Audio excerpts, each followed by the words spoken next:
Continuación del Santo Evangelio según San Mateo.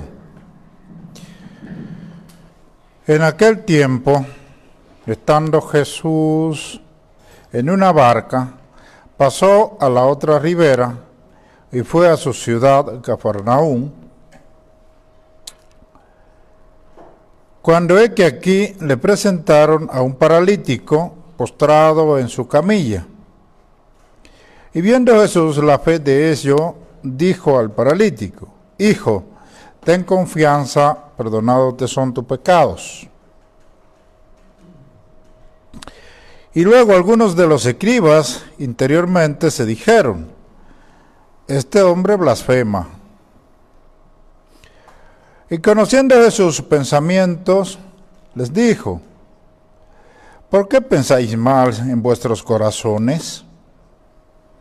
¿Qué es más fácil decir, perdonados te son tus pecados, o bien levántate y anda? Pues para que sepáis que el Hijo del Hombre tiene en la tierra potestad de perdonar los pecados, dijo entonces al paralítico: levántate, toma tu lecho y vete a tu casa. Y se levantó y se fue a su casa. Al ver esto, las gentes temieron y alababan a Dios, que dio tal poder a los hombres. Pueden sentarse.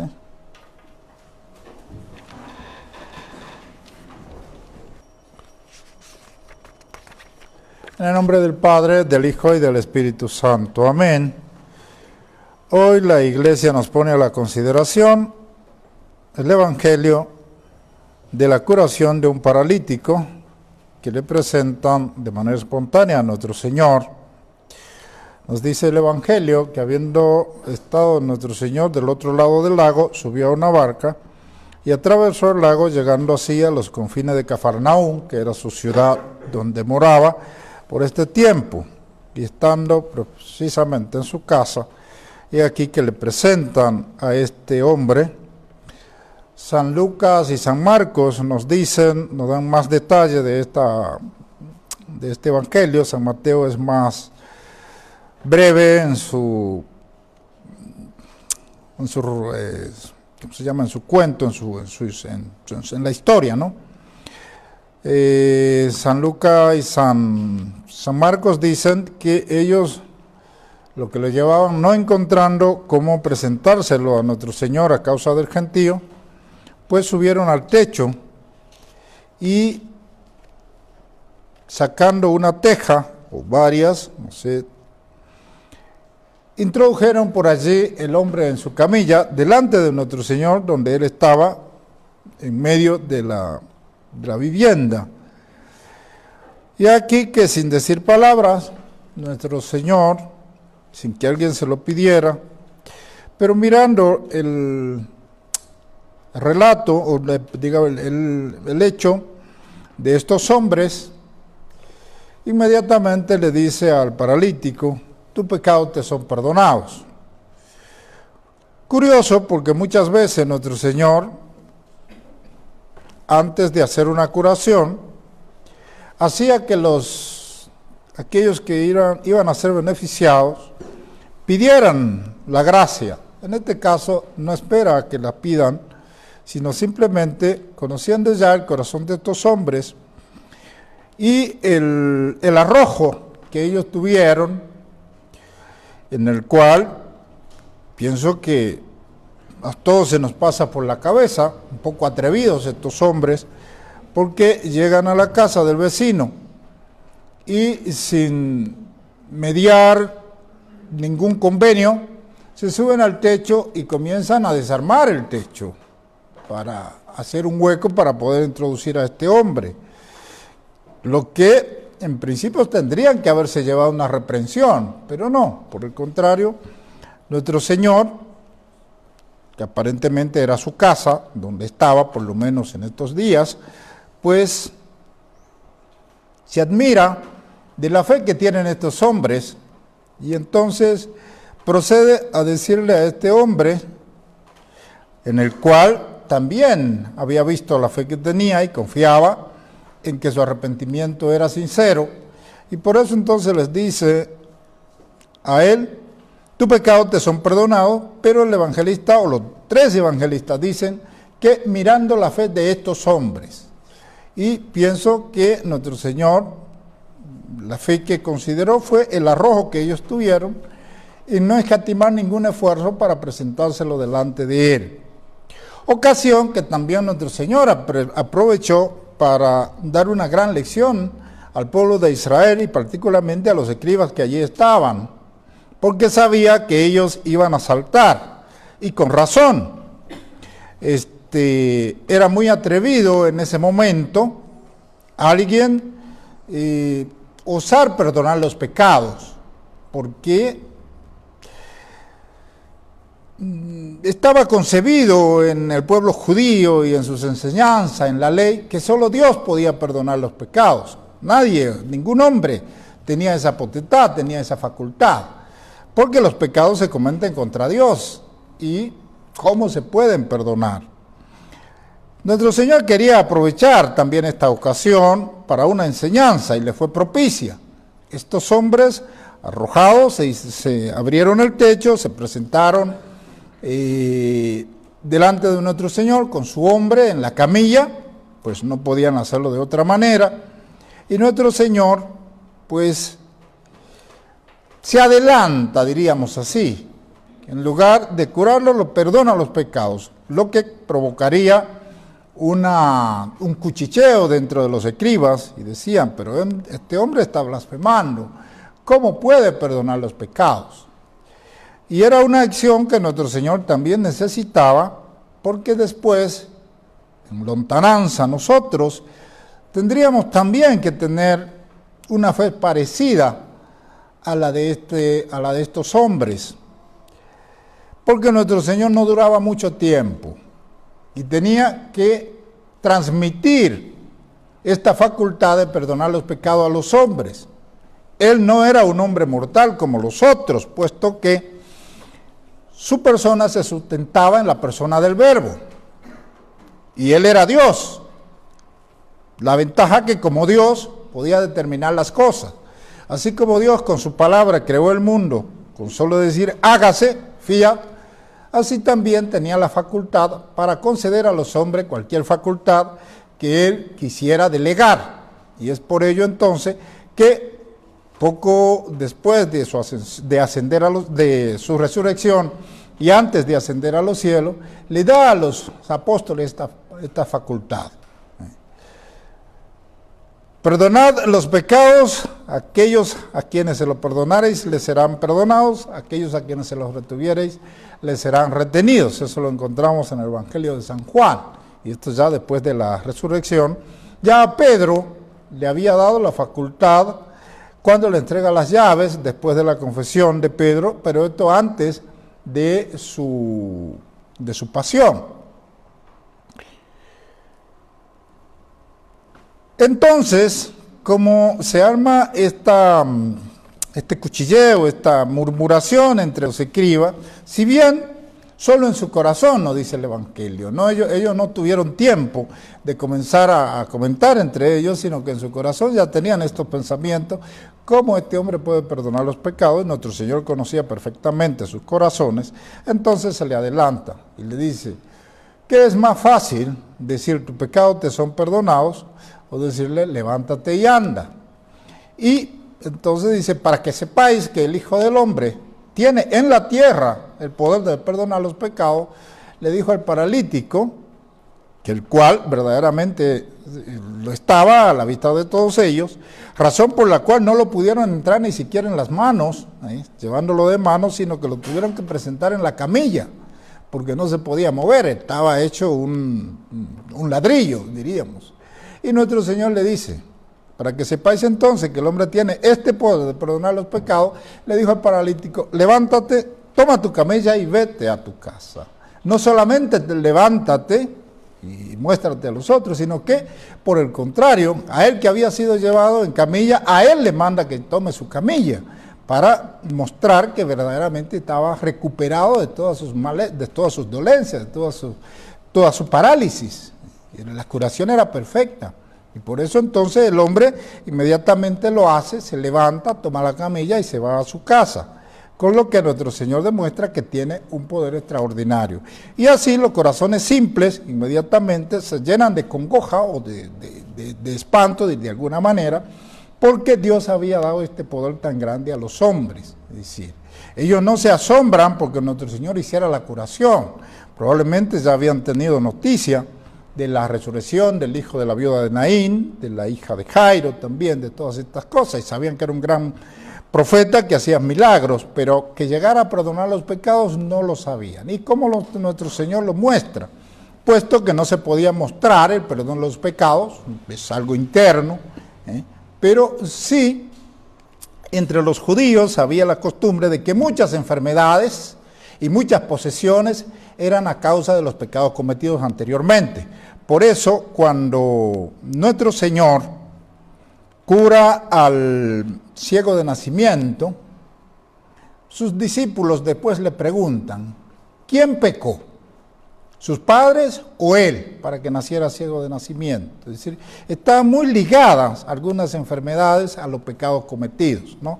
Y nuestro Señor le dijo, ni él ni sus padres, sino solamente que era para Dios mostrar el poder que daba al Hijo del Hombre, el poder que daba, para que se mostrara el poder de Dios por medio de nuestro Señor Jesucristo. Y así entonces nuestro Señor Jesucristo no solamente tiene la facultad de perdonar los pecados, sino que también tiene la facultad de delegar este perdón a los hombres, ¿sí? Que era mucho más grande que lo que los judíos podían creer.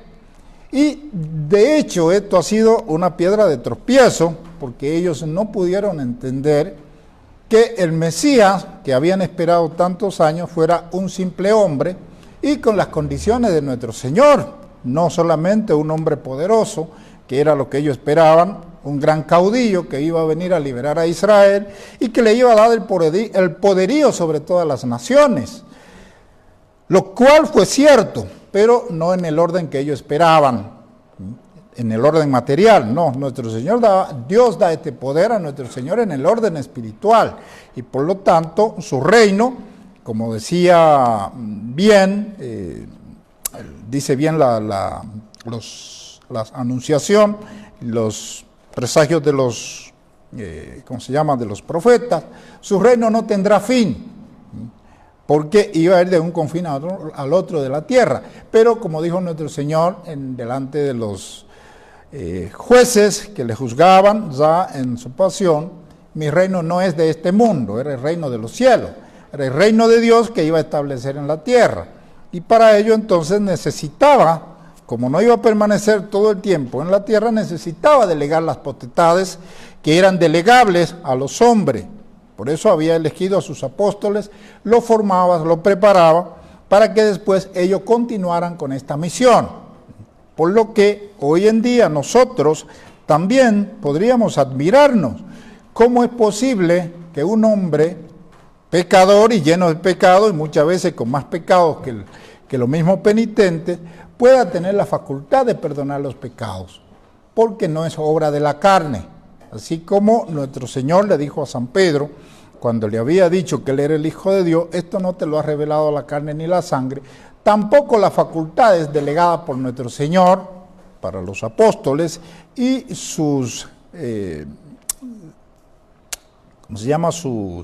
lo que iban a seguir después, tampoco era obra de la carne. Y por lo tanto las obras que hace el sacerdote como delegado de nuestro Señor, las más mínimas de ellas, aún una bendición, que podría ser lo más simple, no es propiamente de la naturaleza humana, es solamente obra de Dios y que la hace a través del sacerdote. Por lo que nosotros, al momento de confesarnos, al momento de la confesión, no podemos tener la confianza en que me confiesa Pedro, Pablo o Francisco, me confiesa Dios, me confiesa nuestro Señor, o yo me confieso ante nuestro Señor y Él es el que me perdona. Él es el que me da la gracia, Él es el que me va a dar a mí el devolver la gracia que he perdido. Por lo que entonces cuando nosotros nos preparamos para la confesión, hacemos el examen de conciencia, debemos tener presente que yo no me voy a presentar ante un hombre y que por lo tanto mi examen de conciencia, así como se llama, como lo decimos, debe ser en conciencia, no debe ser algo ficticio, algo para engañar como hacemos nosotros. ¿Cuántas veces que necesitamos la ayuda de alguien, necesitamos ir al banco para que nos dé un préstamo, nosotros no nos hacemos de artimañas, tomamos prestado, ponemos cosas a nuestro nombre que no son, para que el banco crea que son mías y así me preste?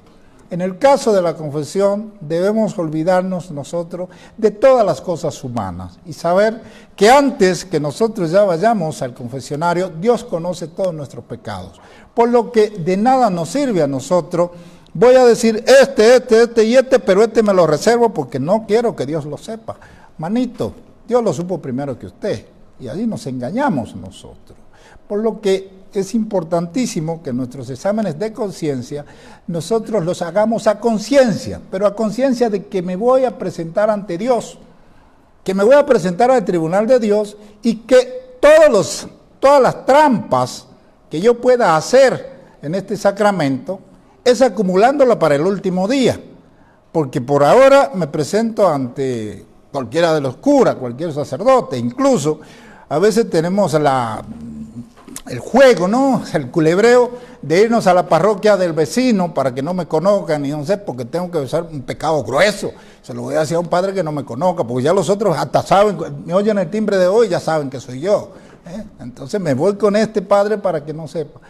¿A quién le corrimos? Ninguno de los padres que han sido nuestros confesores van a estar en el juicio. El que va a estar allí es aquel a quien hemos ofendido. Y así entonces nuestros exámenes de conciencia deben ser sinceros. Deben ser basados en la fe, en saber que nuestro Señor nos está viendo, aunque nosotros no lo veamos. En la fe que tuvieron estos hombres. Es el mérito que ellos tuvieron, por eso nuestro Señor le perdona los pecados y le cura el enfermo. Tu fe te ha salvado, tus pecados te son perdonados. Y eso es lo que nos va a decir nuestro Señor a través del confesor. Que yo, en nombre de nuestro Señor, te perdono en el nombre del Padre, del Hijo y del Espíritu Santo. Amén. Vete en paz. Que Dios te bendiga. Tendríamos que decir también, como decía nuestro Señor, cada vez que curaba o que sanaba, que perdonaba los pecados, no peque más. Lo que le dijo a la Magdalena. Y el Magdalena no tuvo que hacer un discurso de todo su pecado, de toda su vida. Y muchos otros a los que nuestro Señor perdonó tampoco. ¿Por qué? Porque ya los pecados estaban en la presencia de nuestro Señor. Y Él los conocía. Y conocía el nivel de arrepentimiento de cada uno de estos pecados. Por eso, ¿qué nos exige la Iglesia como fundamento para una buena confesión? Que no nos confesemos por el temor del castigo que vamos a recibir de los pecados, y mucho menos por la fealdad de los pecados. Y pueden ser feísimos, que nos da vergüenza a nosotros mismos hasta recordarnos de por qué yo cometí tal pecado. Pero ese no debe ser el motivo de nuestro arrepentimiento. ¿Cuál debe ser el motivo de nuestro arrepentimiento? La caridad que ha tenido Dios para con nosotros, que viendo nuestros pecados y nuestra miseria, no escatimó en nada anonadarse a sí mismo hasta tomar la figura o la posición de un gusano. Por eso dice en el Salmo, vermi sum en non homo, soy más bien un gusano que un hombre. Y eso no solamente conforme con eso, en convertirse en un gusano por nosotros, se entregó a sí mismo hasta dar lo último que tenía. Por eso nos dice San Juan que estando en la cruz, cuando le fueron a quebrar las piernas, como ya estaba muerto, pues el soldado dice, le abre el costado con la lanza para asegurarme de que no se vaya, que no sea un sueño, pero no le quiebra las piernas para que se cumplieran la profecía, y allí da la última gota de sangre. Cuando ya no tiene más sangre que dar, da agua, sale el agua de su cuerpo, diciendo como todo lo que tenía lo di por ustedes. Y esa debe ser la razón que nos debe llevar a nosotros a confesarnos. que debe llevarnos a nosotros a arrepentirnos y que cada vez que hacemos una buena confesión, un buen examen de conciencia, debemos acompañarlo de un gran propósito. Si no tenemos un buen propósito para el futuro, de nada nos sirve que se nos perdone hasta hoy, cuando mañana vamos a confesarnos. Y concluyo con un cuento famoso que se dice por mi tierra.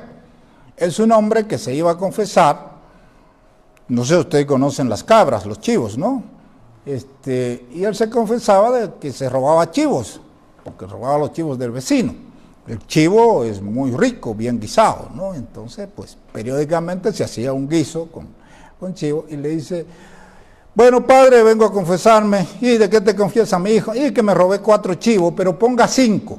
¿Pero por qué si solo te robaste 5? Es que cuando venía para acá a confesarme vi una que estaba en el camino y pienso llevármela cuando pase. Entonces, es lo que hacemos nosotros cuando no tenemos un firme propósito. Sí, nos confesamos hasta hoy, pero bueno, mañana si hay la posibilidad voy a volver a meter otra changuita, porque el Padre está ahí y me va a confesar.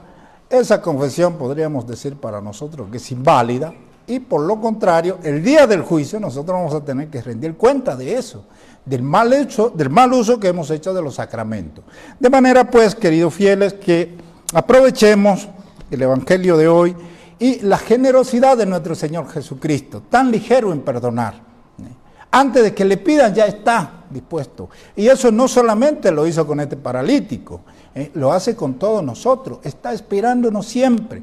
Al menor asomo que damos nosotros de arrepentirnos de nuestros pecados, nuestro Señor ya está ahí para perdonarnos. Y por eso, dicen los autores, ¿qué pasa con una persona que es un pecador grave, de grandes pecados, que va a confesarse? Se arrepiente de su pecado y antes de llegar al confesionario, antes de llegar a la iglesia donde está el sacerdote, tiene un accidente y se muere. Pues ellos consideran, los santos padres, que es un hombre que ya alcanzó el perdón de Dios, porque el arrepentimiento no está cuando yo me confieso. El arrepentimiento está en mi corazón cuando yo decido ir a confesarme. De manera pues que este arrepentimiento tiene que ser sin arrepentimiento al mismo tiempo, es decir, yo estoy decidido a que me voy a confesar de mis pecados, que voy a cambiar de vida. Ya una vez que tomé esa decisión, no debo arrepentirme de haber tomado esa decisión. Así como los dones de Dios son sin arrepentimiento y su gracia siempre está dispuesta para nosotros, nosotros en las buenas obras debemos hacer lo mismo. Pidamos entonces esta gracia a Nuestra Señora, a nuestros ángeles de la guarda que velan siempre por nosotros, buscando ese momento oportuno para darnos el empujón. Pero nosotros muchas veces nos hacemos los tercos y los arrebatados y echamos para atrás como el caballo lobo, ¿no? Que no quiere seguir las instrucciones de su domador. Así somos nosotros muchas veces. Entonces, miremos en este paralítico la sencillez, la simplicidad, y esa gran fe que tuvieron estos hombres para destruir la casa del vecino, para presentarlo a nuestro Señor, confiados en que nuestro Señor hacía lo que Él iba a hacer, lo que ellos querían. Y hizo más. Ellos fueron para que se lo curara y nuestro Señor le quitó los pecados. Así también nosotros pedimos unas gracias a nuestro Señor y nuestro Señor nos colma con montones de gracias, que muchas veces no las vemos y no las sabemos. El día del juicio es muy probable que vamos a tener conocimiento de todas las gracias y de todas las encrucijadas en las que nos sacó nuestro Señor con solo hacer la señal de la cruz. En el nombre del Padre, del Hijo y del Espíritu Santo. Amén.